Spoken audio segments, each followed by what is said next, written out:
होती आणि त्याच्यावर थोडंसं विवेचन करण्यात आपण या ठिकाणी काय केला, प्रयत्न केला. संतांचं वाङ्मय हे आगाध आहे महाराज. कितीही जरी बोलू गेलं तरी सुद्धा त्याचं निरूपण आपण करू शकत नाही महाराज.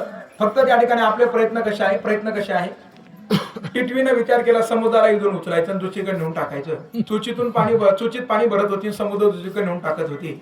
आपलं असंच आहे महाराज. हे समुद्र भर आहे आणि टिटवी सारखं थोडं उतरून फक्त आपल्या समोर सांगण्याचा काय आहे हा प्रयत्न आहे. संतांचं वाङ्मय फार आगाध आहे महाराज. त्याच्यातला काय भाव आपण पाहण्याचा प्रयत्न केला आणि ज्या माध्यमातून खरी अर्थानं आजचं हरिप्रवचन या ठिकाणी ह्या परिवारानं आयोजित केलं, त्या परिवाराच्या आधारावर पूज्य पिता श्री स्वर्गीय श्री भास्कर श्रीपद पठारे 1 वर्षापूर्वी ह्या व्यक्तिमत्वाचा हेलुकीचा प्रवास संपन्न झाला आणि आज असताना त्यांचा हा प्रथम पुण्यस्मरण विधी ऐकलाय आपण. पितराच्या संबंधानं आपलं काय कर्तव्य आहे तोपर्यंत सेवा करा आणि गेल्यानंतर त्यांचं स्मरण करा आणि ते स्मरण 3 वेळेला करावं. 3 वेळेला म्हणजे कोणत्या वेळेला करावं?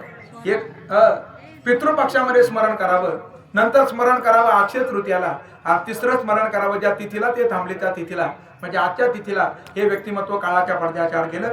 तत्पश्चात ज्या माऊलीला स्वतःच्या सौभाग्याचा वियोग झाला त्यांच्या धर्मपत्नी गंगा भागीरथी सिंधुबाई भास्कर पठारे, त्यानंतर त्यांचे बंधू श्री दत्तात्रय श्रीपद पठारे आणि त्यांच्या भगिनी गंगा भागीरथी शांताबाई रामदास जाधव, त्यांचे मुलं श्री दीपक भास्कर पठारे आणि श्री साईनाथ भास्कर पठारे, त्यांच्या दोनही सुकन्या ज्यामध्ये सौभाग्यवती सुनीता सुनील घोरपडे आणि सौभाग्यवती शशिकला रवींद्र जंगले, 2 मुली आणि 2 आसारी मुलं, या 4 भावंडांना आपल्या वडिलांचा वियोग झाला. बऱ्याच वेळेला वडिलांच्या संबंधानं ऐकलं, सामर्थ्य आहे जिंकण्याचं, पण आयुष्यभर तो पराभव स्वीकारतो कुणासाठी? आपल्या लेकरासाठी.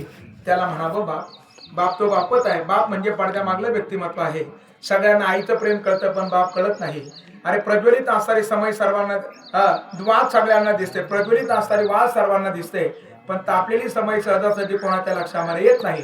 बाप म्हणजे असंच पात्र आहे. अरे डोळ्यामधले अश्रू डोळ्यामध्येच मिटवणं, डोळ्यामध्येच जिरवण्याचं सामर्थ्य ज्याच्यामध्ये आहे ते पात्र म्हणजे खऱ्या अर्थानं बाप आहे. ज्याचा आशीर्वाद आपल्या पाठीची असताना आपण कुठेही त्या ठिकाणी काय करू शकतो, पंढरी निर्माण करू शकतो. असा आशीर्वाद ज्याचा आपल्या पाठीची असावा तो म्हणजे पांडुरंग रूपी जर व्यक्तिमत्व जर कोण असेल ते म्हणजे केवळ आपला बाप आहे महाराज. बापाचा आशीर्वाद ज्याच्या पाठी आहे तो शून्यातून सुद्धा काय करू शकतो, विश्व निर्माण करू शकतो. असं खऱ्या अर्थानं बापाचा महिमा अनेकांनी वर्णन करून सांगितला. बाप गाळे इतक्या पाण्यामध्ये सुद्धा जाऊ शकतो महाराज. आपण वसुदेवांचं चरित्र ऐकलं ना, वसुदेव गेले महाराज भगवंताला गाळ्या इतक्या पाण्यापर्यंत घेऊन गेले का? वसुदेवजी गाळ्या इतक्या पाण्यापर्यंत गेले, लेकराला वाचवण्यासाठी बाप तिथपर्यंत सुद्धा जातो. म्हणून कवीला वर्णन करावं लागलं, जिजू जिजू संसाराचा. मला वाटतं आता 4-2 दिवसापूर्वी फादर डे झाला. केवळ त्या दिवसापुरतच मर्यादित ठेवू नका पित्याला, फक्त त्या दिवसापुरतच मर्यादित ठेवू नका.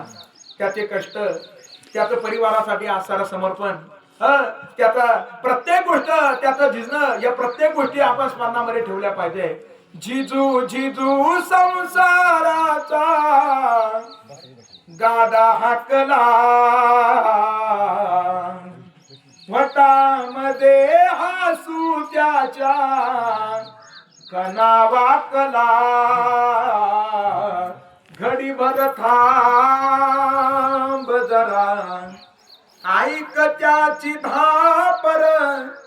कवी कल्पना आहे, लई लई अवघड आहे गड्या उमग या बापर, उमग या बापर, उरामधी माया त्याच्या काळ्या मेघावानी, दाखविल नाही कधी डोळ्यातील पाणी, घडीभर थांब जरा ऐक त्याची धापर, लई लई अवघड आहे गड्या उमग या बापर.